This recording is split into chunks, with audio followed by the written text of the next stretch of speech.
Tramel, and my concern for the Oklahoma State football season is exactly what it was going into fall camp. Can they stop people up the middle? Yeah, they've got some concerns on the defensive line, but what are some other concerns for the Oklahoma State Cowboys as they point towards their season opener? From the Opepco Studios, you're watching the Press Row. I'm Jenni Carlson. Barry, you talk about the defensive line. That's a big issue. Got some returners on defensive end, but defensive tackle a little thin. Well, they are. You know, I talked to some OSU coaches right as camp started, and they said the difference between us right now and the elite football teams of America, the teams ranked 1, 2, 3, year after year after year, we still don't have that kind of cornerstone defensive tackle, the guy that can stuff the run, the guy that can entertain 2 or 3 blockers at once, a guy that just makes your defense better everywhere. Cowboys are still having to sort of patch that together.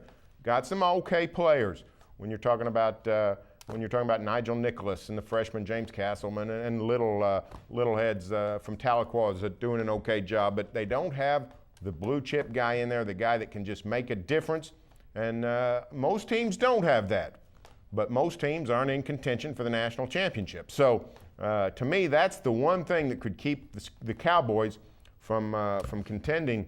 Well, and if you think about defensive tackle in the last few national championship teams, I mean, Auburn, the last year's champions, a great example of this. Nick Fairley playing defensive tackle, a guy that could dominate a game. You know, obviously there aren't a lot of teams with Nick Fairley's, but as Barry said, if you really want to contend for a championship, you not only have one of those guys, but you have a couple guys around him, whether starting beside him or maybe coming in and spelling him during a game, who are pretty darn talented too. Something I'm kind of concerned about, and I don't wish ill on anybody. As good as Oklahoma State is, though, with their first team quarterback with Brandon Weeden, I think their depth at quarterback could be an issue. Obviously, if Brandon Weeden gets hurt, it changes the whole complexion of the season. And he's shown that he's pretty durable. He played last year with an injured hand that was really prohibitive, did not allow him to go under center. To me, that depth of quarterback, Barry, they've lost some guys.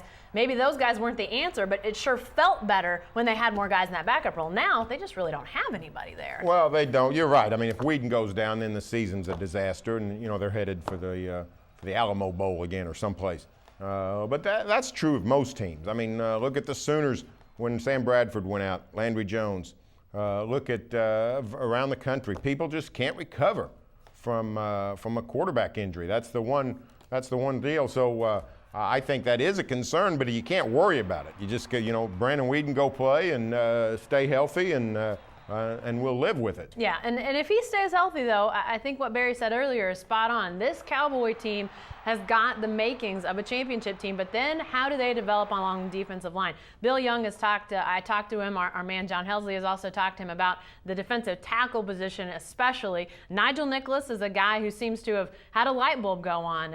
Nigel told John Helsley, said, hey, listen, last year, late in the year, I realized the guys that are starting in front of me are about to be gone. I need to step it up and make the most of this opportunity. He's really solidified himself as a starter at defensive tackle. But who else evolves around him? Does Christian Littlehead, a guy that has lost over 40 pounds since arriving on campus, does he become a guy that can maybe step into that void and provide something for the Cowboys? It's going to be something worth watching. We may not know in their opener, but Arizona comes to town for a Thursday night game, a fairly high-powered offense from Arizona. I think we're going to start to find something out right then.